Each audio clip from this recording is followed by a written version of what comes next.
வணக்கம். 10 மாவட்டங்களுக்கு கூட பிரச்சாரத்திற்கு செல்லவில்லை. 50 தொகுதிகளை கூட விஜய் தாண்டவில்லை. ஆனால் தமிழகம் முழுவதும் தவேக அலை. தமிழக வெற்றிக் கழகம் தொடங்கப்பட்டு 3வது ஆண்டில் அடியெடுத்து வைத்துள்ளது. தமிழக வெற்றிக் கழகத்தினுடைய தலைவர் வீட்டை விட்டு வெளியேறுவதில்லை, பிரச்சாரம் செய்வதில்லை, மக்களை சந்திப்பது இல்லை. இவர் கார்ப்பரேட் அரசியல் செய்து வருகிறார். ட்விட்டரில் தனது கட்சியை அறிவித்தார். அதன் பின்பு தொடர்ச்சியாக வலைதளங்களில் மட்டுமே இவரது செயல்பாடுகள் இருக்கிறது. களத்திற்கு வந்து இவர் செயல்படுவதே இல்லை. கள அரசியல்தான் தமிழகத்துக்கு உகந்தது. இவரது அரசியல் தமிழகத்திற்கு எடுபடாது என தொடர்ச்சியாக பல்வேறு நபர்கள் குற்றச்சாட்டுகளை முன்வைத்த வண்ணம் இருந்தார்கள். மேலும் விஜய் அவர்களால் வெளியில் வந்து பிரச்சாரம் செய்ய முடியுமா என்றும் கேள்வி எழுப்பி இருந்தார்கள். அதே சமயத்தில் விஜய் அவர்களின் கரூர் பொதுக்கூட்டத்தில் ஏற்பட்ட மிகப்பெரிய சோகத்தின் காரணமாக 41 பேர் இறந்து போனார்கள்.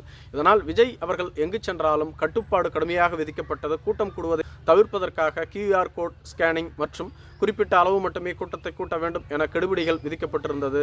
இதையும் தாண்டி தேர்தல் பிரச்சாரத்தில் விஜய் அவர்கள் பல்வேறு தொகுதிகளுக்கு பிரச்சாரத்தை மேற்கொள்ள அனுமதி கேட்டபோது பல்வேறு கெடுபிடிகளுக்கு பின்பு அனுமதி வழங்கப்பட்டது.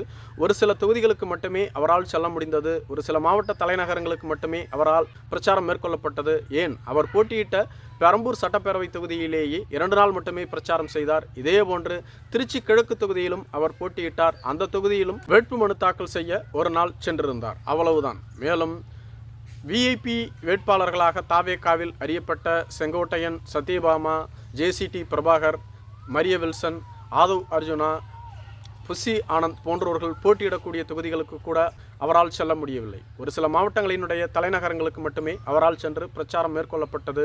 இதேபோன்று புதுச்சேரிக்கு ஒரு முறை சென்றிருந்தார். அவ்வளவுதான்.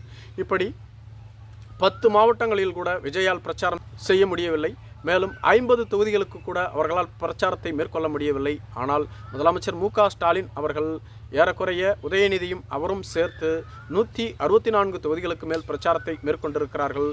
மேலும் அனைத்து மாவட்டங்கள் வழியாகவும் முதலமைச்சர் மு.க. ஸ்டாலினின் பிரச்சாரம் இருந்தது. இது காணாதென்று அவரது மகனும் இளைஞரணி செயலாளருமான உதயநிதி அவர்கள் தொகுதி வாரியாக பிரச்சாரத்தை மேற்கொண்டார்.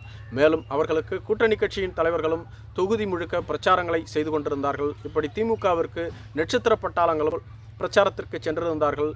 இதேபோன்று அதிமுக எடப்பாடி பழனிசாமி தேர்தலுக்கு முன்பாகவே பிரச்சாரத்தை தொடங்கிவிட்டார். சுமார் 134 தொகுதிகளில் இவரது பிரச்சாரம் இருந்ததாக சொல்லப்பட்டு வந்தது. மேலும் தமிழகத்தில் உள்ள அனைத்து மாவட்டங்களின் வழியாகவும் இவரது பிரச்சாரம் இருந்தது.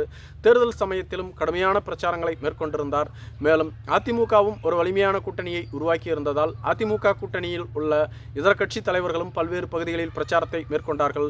இப்படி திமுக, அதிமுக என்ற இருவரும் கட்சிகளும் வலிமையான கூட்டணி அமைத்து தமிழகம் முழுவதும் பிரச்சாரத்தை செய்தார்கள்.